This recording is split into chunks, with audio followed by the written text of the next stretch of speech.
Bueno, y estamos aquí en un nuevo programa en el que vamos a hablar sobre todo de política y de problemas internacionales. Y para ello está con nosotros, para hablarnos de esta actualidad, Fernando Martín Cubel. Buenos días y bienvenido. Buenos días, Ángela. Temas actuales, nos vamos ahí a Reino Unido, si te parece, para empezar por allí, porque parece que vamos a recuperar a un personaje que fue clave en el Brexit, y es Cameron.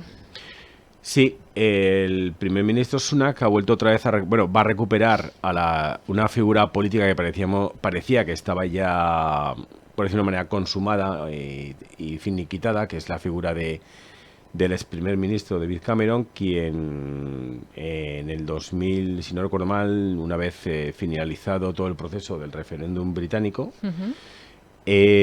para la salida de este país de la Unión Europea, y que no hay que olvidar que fue años después cuando Gran Bretaña salió de la Unión Europea. Él presentó su dimisión, salió de esa carrera política en el que estaba, y desde 2015, 2016 hasta estos momentos ha sido alguien que ha estado, pues bueno, desarrollando su vida privada, fuera de los focos de esa melee que hasta hoy sigue siendo la vida política británica en todos los niveles y en todos los aspectos que podamos analizar. Y es alguien a quien ahora mismo este primer ministro británico ha recuperado para su gabinete y para tenerlo cerca, ¿no? David Cameron representa, por decirlo de una manera, ese ala, si podemos decirlo de una manera, dentro del conservadurismo británico, que es muy variado, que no es uno, sino que son muchas familias o muchas corrientes.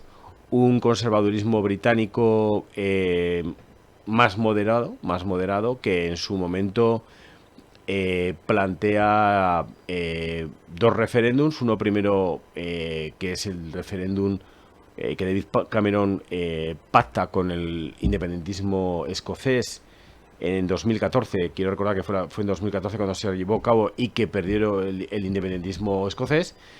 Y cuando viene la campaña para renovar y para seguir siendo primer ministro británico, en su campaña electoral, en su programa electoral, señalaba el realizar un referéndum sobre la cuestión que luego conocimos todos como el Brexit, ¿no? Entonces ganó, puso en marcha esa campaña electoral, y todos sabemos lo que ha pasado, ¿no?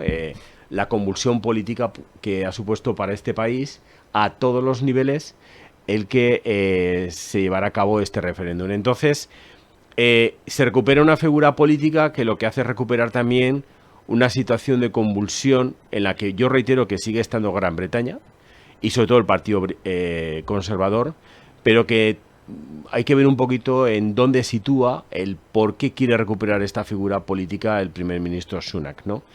Porque algo que sí que hay que reiterar, y esto lo estamos viendo en algunos países europeos y también en Gran Bretaña, es que problemas domésticos que tienen los partidos políticos saltan al escenario de la vida política.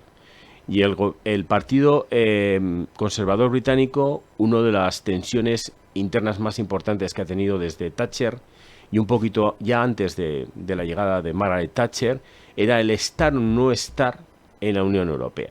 Ellos entran a través de un referéndum en su momento, pero siempre se ha mantenido, sobre todo en el conservadurismo británico, no tanto en el laborismo, el si teníamos que estar ahí o no estar. Esta situación llega a tal nivel de tensión que lo que hace es saltar a lo público, cuando tenía que haberse quedado en una cuestión de gestión doméstica, que ha provocado lo que ha provocado hoy día en el país realmente, ¿no? ¿Qué papel, qué función va a tener David Cameron ahora? ¿Retomará algunas de sus políticas? ¿Cómo es de pieza clave, ¿no?, para volver ahora a incorporarse aquí? Pues vamos a ver qué es lo que quiere el primer ministro Sunak que David Cameron haga, ¿no? Tenemos que tener muy presente que el señor Sunak es alguien que aún no ha pasado por unas elecciones. Entonces, es alguien que aparece en un momento determinado, que es elegido de una manera muy estrambótica dentro del Partido Conservador para dejar al margen a la que hasta ese momento era la primera ministra británica, una situación de crisis interna dentro del partido, con una moción de censura y elegir un nuevo miembro del Partido Conservador que se convierte automáticamente en primer ministro, pero que hay que recordar que es legal y legítimo dentro del ámbito de lo que es el funcionamiento de la institucionalidad democrática británica, pero que no ha pasado aún por las urnas, y ese refrendo aún lo necesita el primer ministro Sunak para, yo creo, que tener el completo apoyo para ser un primer ministro. En segundo lugar, hay algo que hay que seguir insistiendo mucho en esto: las encuestas, en las que podemos creer y no creer, y están ahí, y la realidad es que si ahora mismo el Partido Conservador británico convoca, o sea, si hubiera una convocatoria de elecciones, lo que sí que parece claro es que no sería el partido ganador. Parece claro.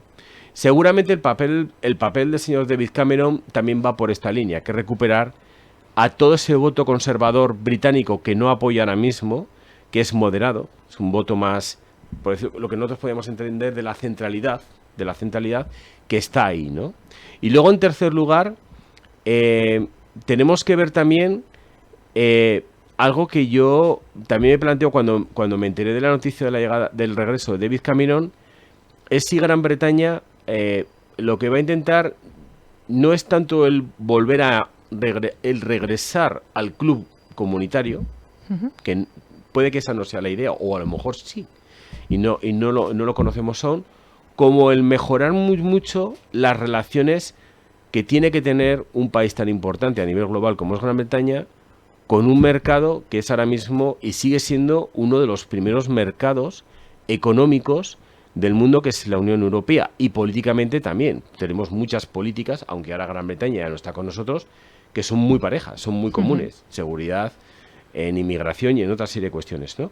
Entonces, yo no sé si David Cameron va a encajar mucho ahí. Me parece más lógico pensar que encaja más en la cuestión de que corre ya el tiempo para las próximas elecciones británicas y es necesario tener figuras de este tipo que marcan una centralidad al partido, ¿no? Pero tengo que olvidar, y con esto quiero acabar, también que David Cameron también es una figura muy cuestionada dentro de las filas del Partido Conservador, sobre todo de todos aquellos que son defensores del Brexit y que no apoyan un futuro regreso a la Unión Europea. Bueno, pues tendremos que esperar a ver qué es lo que pasa con este tema, y nos vamos a ir hasta Estados Unidos. Vamos a hablar del fentanilo, qué es y cómo les está afectando a la sociedad estadounidense. Pues ahora mismo es una epidemia brutal en este país. Estamos hablando que es un opiáceo que se utiliza a nivel hospitalario para lo que son enfermedades muy graves, para calmar el dolor sobre todo, y para que, bueno, las personas que tienen pues este tipo de enfermedades u otro tipo puedan por lo menos atenuar esa situación, porque no hay que olvidar que aquí a veces nos olvidamos de la importancia que tiene el dolor en la vida de las personas, que es muy importante el dolor y el sufrimiento en un ser humano. Y en este caso se utiliza un tipo de opiáceo que se llama el fentanilo, que es muy fácil de producir, muy barato de producir, muy sencillo, pero que en Estados Unidos se ha convertido ahora mismo en un referente, y hay que decirlo así, de muerte, porque está provocando de unas 140 a unas 150 muertes diarias de personas. Estamos hablando, yo por ejemplo he sacado datos de la propia oficina de drogas en Estados Unidos, en fallecidos el año pasado en 110.000, 120.000 personas, que ya son una cifra muy importante. Estamos hablando de casi unas 80.000 personas fallecidas por fentanilo. Es una barbaridad. Es una auténtica barbaridad, sabiendo que es un país en el que hay otras drogas como la coca, drogas de diseño, heroína, que también están ahí. Pero es una droga que llega muy fácilmente a la sociedad. Es una droga, aunque esté mal decirla, muy democratizada, no es el término exacto, pero muy extendida, perdón, creo que sería más exacto ese término, y que lo que genera es que nos encontremos con ciudades o con lugares en Estados Unidos, como es San Francisco y otros espacios, en donde lo que nos encontramos con una situación claramente de emergencia sanitaria o de salud pública por el impacto que provoca esta droga. ¿Por qué es tan fácil el consumo de fentanilo? Porque se expende con una enorme facilidad en las farmacias de este país. Creo que las reglas de juego que ellos tienen en esta cuestión como en otras no es lo mismo que sucede aquí, por ejemplo, cuando a lo mejor se va, por ejemplo, a pedir ansiolíticos a una farmacia.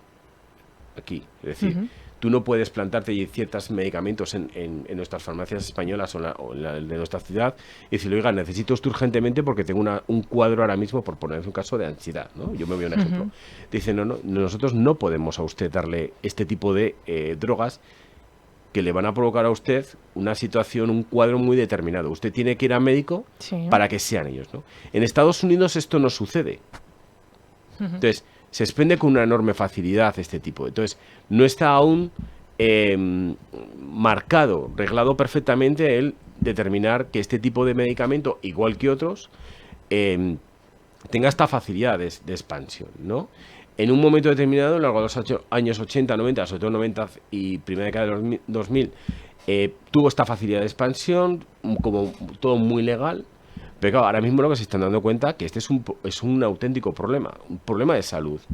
Y a ellos se cruza por medio que están entrando los cárteles de la droga mexicanos, que eran los proveedores de entrada, también, porque claro, no solamente a través de farmacias, sino que también a través de los cárteles que tienen sus puntos de venta no solamente de esta droga, sino de otras en Estados Unidos, lo están introduciendo, porque se dan cuenta que ellos también pueden producirlo. Vuelvo a decir lo que te comentaba antes, sencillo de producir, es muy barato, es una droga sintética muy barata, con lo que ellos, tanto un cartel como es el de Sinaloa o el cartel de Jalisco, pueden perfectamente distribuir esta droga dentro de Estados Unidos sin tener que ir a una farmacia. Con lo cual se está generando un problema también de inseguridad ciudadana que ya existía, mayor aún más, sobre todo unido al cóctel de la cantidad de muertes diarias que estamos teniendo con esta droga. Y es ahora mismo un auténtico problema. Y en esta próxima campaña que vamos a tener este año que viene para la elección del nuevo presidente de los Estados Unidos, posiblemente sea un asunto que esté ahí. Porque no hay que olvidar que también es una cuestión de fricción diplomática con México. Porque Estados Unidos le está pidiendo a México que, por favor, haga frente a esta cuestión.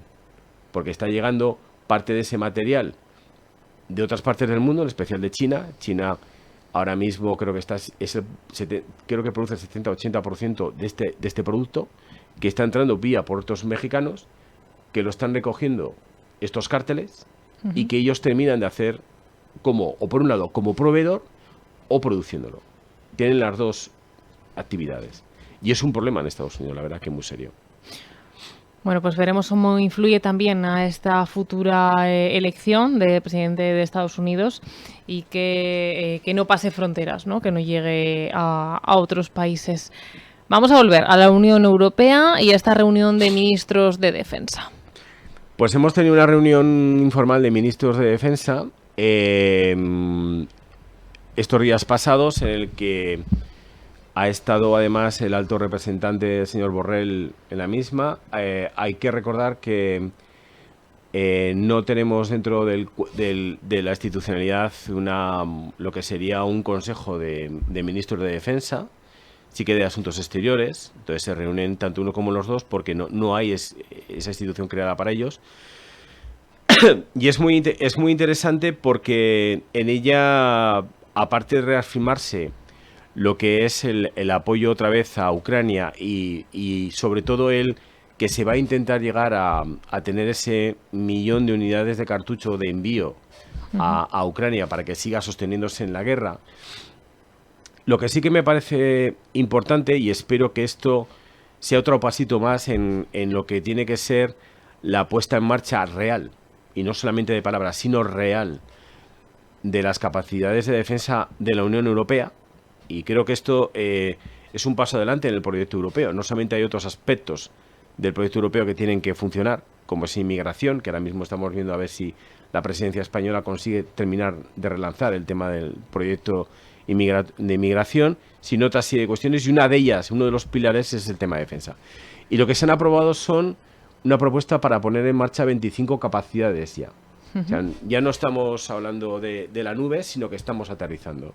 En cuestiones de ciberseguridad, en cuestiones de defensa marítima, de unificar criterios, en cuestiones también de políticas de ciberseguridad, pero también del espacio, de cómo tener presencia en esa carrera espacial en la que Estados Unidos y China y algunos otros están, pero que nosotros también tenemos que tener capacidad de satélites, etcétera.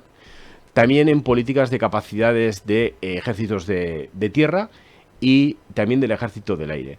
Y en otra serie de capacidades como, por ejemplo, es aterrizar en temas de defensa de infraestructuras críticas, como podemos hablar embalses, centrales nucleares, pero todo ello unificado.